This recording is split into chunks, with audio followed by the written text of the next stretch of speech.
Parliamentary control. Parliamentary control over public expenditure is not limited merely to voting for the monies required by the government to carry on the administration of the country. രാജ്യത്തിന്റെ അഡ്മിനിസ്ട്രേഷന് വേണ്ടിയിട്ട് ഒരു പണം എടുക്കുന്നതിന് വേണ്ടിയിട്ടുള്ള അതിനുള്ള വോട്ടിങ്ങും മാത്രമല്ല public expenditure മേൽ parliamentary കൺട്രോളിനുള്ള power. Under article 118 പ്രകാരം each house of parliament is empowered to make rules regulating its own procedure and conduct of its business. പാർലമെന്ററിന്റെ കാര്യങ്ങളും അതേപോലെ പണമിടപാടുമായി ബന്ധപ്പെട്ട കാര്യങ്ങളുമായി ബന്ധപ്പെട്ട് ഇന്ത്യയിലെ ഓരോ ഹൗസിനും ഇതുമായി ബന്ധപ്പെട്ട റൂൾസ് മേക്ക് ചെയ്യുന്നതിന് റൂൾസ് ആൻഡ് റെഗുലേറ്റ് ചെയ്യുന്നതിനുള്ള പവർ ഉണ്ട്. This provision lays the foundation for parliamentary oversight and ensure that the legislative process include strengthened control over public expenditure. ഇത് പാർലമെന്റിനുള്ള പബ്ലിക് എക്സ്പെൻഡിച്ചർ മേലുള്ള ഹൈ പവർ ആണ് അവിടെ സൂചിപ്പിക്കുന്നത്. Okay, institutional mechanism for oversight to exercise effective control over public expenditure. Public expenditure effective ആയിട്ട് control ചെയ്യുന്നതിന് വേണ്ടിയിട്ട് the Lok Sabha established several financial committee Lok Sabha establish ചെയ്തിട്ടുണ്ട്. This include public account committee, estimate committee, committee on public undertaking എന്ന പ്രധാനപ്പെട്ട 3 കമ്മിറ്റിയാണുള്ളത്. In addition, the department related standing committee further strengthen oversight by ensuring the executive is held accountable for its financial decision. ഇപ്പോൾ ലോകസഭ 3 കമ്മിറ്റികളുണ്ട് ഈ കാര്യങ്ങളൊക്കെ measure ചെയ്യുന്നു. Public അക്കൗണ്ടുമായി ബന്ധപ്പെട്ട committee public account committee, എസ്റ്റിമേറ്റുമായി ബന്ധപ്പെട്ട estimate committee, committee on public undertaking. ഈ committee എന്ത് ചെയ്യുന്നുണ്ട്? ഇത് അതുപോലെ തന്നെ ഡിപ്പാർട്ട്മെന്റ് റിലേറ്റഡ് സ്റ്റാൻഡിംഗ് കമ്മിറ്റിയും നിലവിലുണ്ട്. The following section describe the roles and function of these committees greater details.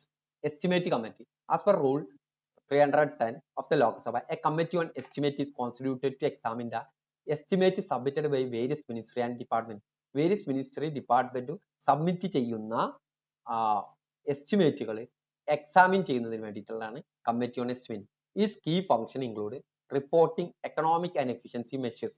The committee report on potential economies, improvement in organizational efficiency and administrative reform that are consistent with the underlying policy of the estimate. എസ്റ്റിമേറ്റിന്റെ പോളിസിയുടെ ഭാഗമായിട്ട് വളരെ കൃത്യമായിട്ട് ഈ committee report ഉണ്ടാക്കണം. Potential economics, improvement in organisation efficiency improve ചെയ്യാനുള്ള കാര്യങ്ങൾ, or administrative reform. Okay, അതേപോലെ തന്നെ suggesting alternative policy. It offers alternative policy ഓപ്ഷന് എന്ത് ചെയ്യണം? ഓഫർ ചെയ്യണം.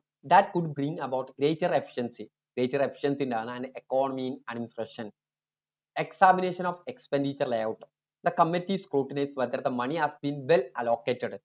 പണം വളരെ കൃത്യമായിട്ടാണ് അലോക്കേറ്റ് ചെയ്തത് എന്നുള്ളത് സ്ക്രൂട്ടിനൈസ് ചെയ്യും within the limit of the policy that underpin the estimate. നിലവിൽക്കുന്ന പോളിസിയുടെ ലിമിറ്റിന്റെ അടിസ്ഥാനത്തിൽ നിലവിലുള്ള എസ്റ്റിമേറ്റിന്റെ അടിസ്ഥാനത്തിൽ. Presentation of estimate. It suggests the optimal form in which the estimate should be presented to parliament. എന്ത് ചെയ്യണം? പാർലമെന്റിൽ പ്രസന്റ് ചെയ്യാനുള്ള optimal form of estimate suggest ചെയ്യണം. ഒപ്റ്റിമൽ ഫോം പറഞ്ഞാൽ മാക്സിമം ബെനിഫിറ്റ് ഉള്ള രീതിയിലുള്ള എസ്റ്റിമേറ്റ് പ്രസന്റേഷൻ നൽകണം. The estimate committee may continue the examination throughout the financial year. Financial ഇയറിലെ എസ്റ്റിമേഷൻ കമ്മിറ്റി എക്സാമിനേഷൻ ചെയ്യണം. Submit periodic report to the ഹൗസിൽ periodic report submit ചെയ്യണം. As is review progress. Department related standing committee introduced in 1993, the Bolster parliamentary oversight. This committee play a key role in 1993 Bolster parliamentary oversight in അടിസ്ഥാനത്തിൽ standing committee department related standing committee എന്നാണ് പ്രധാനപ്പെട്ട പങ്കുകൾ വഹിക്കണം. ഒന്ന്, examine demand for grant examine ചെയ്യണം. ഓരോ വകുപ്പുകൾ പറയുന്ന ഗ്രാന്റുകൾ ഡിമാൻഡ് ചെയ്യുന്നുണ്ടാവും. അതെന്ത് ചെയ്യണം? റിലേറ്റഡ് മിനിസ്ട്രി ഡിപ്പാർട്ട്മെന്റ് എന്ത് ചെയ്യണം? റിവ്യൂ ചെയ്യണം. Importantly, while this committee report on this demand, committee report ഈ ഡിമാൻഡിന് the report do not recommend cut off motion recommend ചെയ്യാൻ മതില്ല. എത്ര പണം കുറക്കണം എന്നുള്ളത് ഇവർക്ക് റിപ്പോർട്ട് ചെയ്യാൻ പാടില്ല. സ്ക്രൂട്ടിനൈസിങ് ബില്ല് എന്ത് ചെയ്യുക? Scrutinise. The committee examine bill pertaining to their respective ministry or department as referred chairman or the speaker the present detailed report. The committee എന്ത് ചെയ്യണം? ബില്ലുകൾ എന്ത് ചെയ്യണം? എക്സാമിൻ ചെയ്യണം ഓരോ റെസ്പെക്റ്റീവ് മിനിസ്റ്ററിയും ഡിപ്പാർട്ട്മെന്റിന്. Review annual report. They consider annual report of the ministries or department providing additional layer of scrutiny. Annual report എന്ത് ചെയ്യണം? റിവ്യൂ ചെയ്യണം. Assessing long term policy document. National basic long term policy document are referred to the long-term policy document referred ചെയ്യണം. This committee review the report to on those well. The Public Account Committee. The Public Account Committee established under Rule 308 പ്രകാരമാണ് public account കമ്മിറ്റിയിലെ Lok Sabha is tasked with examining the account showing the appropriation of fund granted by the House for government expenditure. Government എക്സ്പെൻഡിച്ചറിന്റെ അടിസ്ഥാനത്തിലാണ് appropriation of fund ഉള്ളത് എന്നുള്ളത്. Scrutinizing appropriation account. The committee verifying that the money shown in dispersed in the account were legally available for and applicable to the service purpose for which they were used.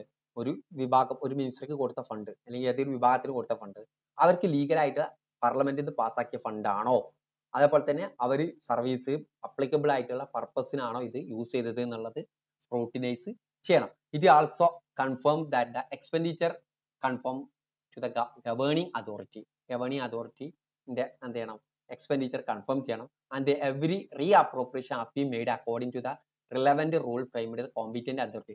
Competent authority frame ചെയ്ത റൂളിന് അടിസ്ഥാനത്തിലായിരിക്കണം re appropriation, fund ചെലവാക്കിയത് വീണ്ടും re appropriation നടത്തേണ്ടത്. അത് നോക്കേണ്ടത് ഇവരുടെ കടമയാണ്.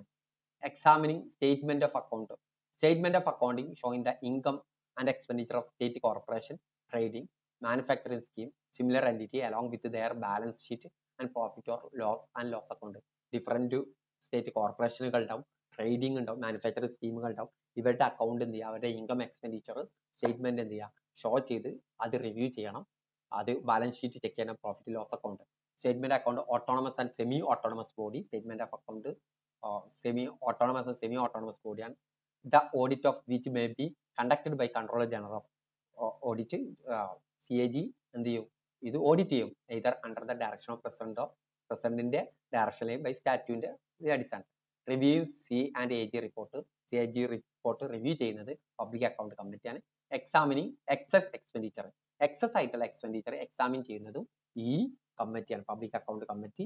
അതുപോലെ തന്നെ എസ്റ്റിമേറ്റ് കമ്മിറ്റി, ഈ കമ്മിറ്റി ഓൺ പബ്ലിക് അണ്ടർടേക്കിങ്ങും ഈ കമ്മിറ്റി കൂടിയാണുള്ളത്. Addition department. ഓക്കെ, ഈ കാര്യങ്ങളാണ് ഇതുമായി ബന്ധപ്പെട്ട് പറയാനുള്ളത്. Okay, thank U.